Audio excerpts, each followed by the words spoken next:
On the 22nd of March, a baby black lion tamarin was born called Francisco.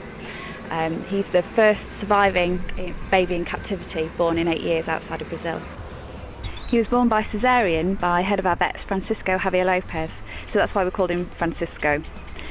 The reason why we took this procedure was because his mother Roxanne is prone to having large single babies, which she can't deliver by herself, resulting in unborn babies and putting herself at high risk.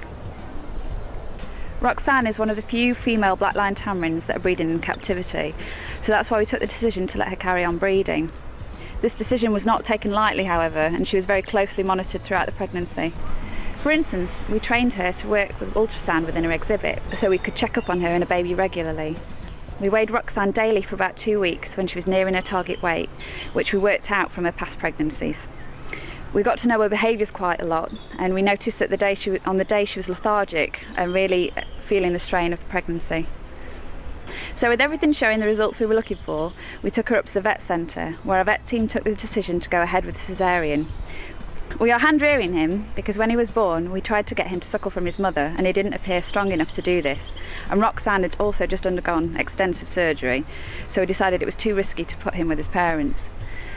Hand rearing involves feeding him every 2 hours, day and night at first, and then teaching him to lap milk on his own so that when we mix him with his parents he can feed himself. It also involves cleaning him, which his parents would usually do, keeping him warm, which we do by surrounding him with lots of fluff, providing him with UV light via UV lamps and the occasional visit outside under the sun, and general checkups to see that he's okay. Hand rearing has changed a lot over the years. It used to be that keepers would look after them for a long time, but we've realised that this results in the animal feeling dependent on its handler and not socialising well with animals of the same species. So we've kept Francisco in the same room as his parents, but added a small mesh divider.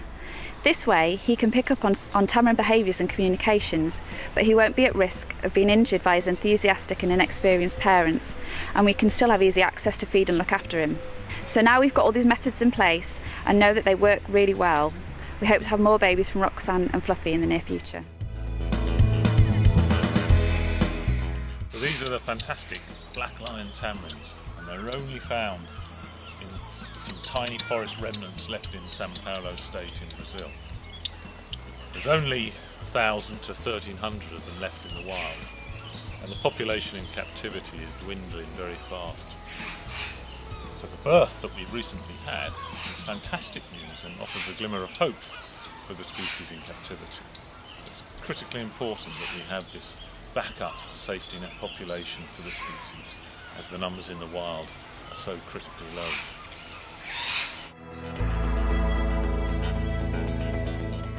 The surgery went really well, although in fact that wasn't the real challenge, because cesarean sections are part of the normal routine work in veterinary medicine. The real challenge was to find out the precise exact date at which we could do the cesarean section, because this female, this mom, was consistently producing very large babies which were dying in the process of labor. We needed to find the best time for the cesarean section before mom went into labor, but not so early so the baby was immature and not able to survive. And like in human medicine, we lacked the data to decide on this date.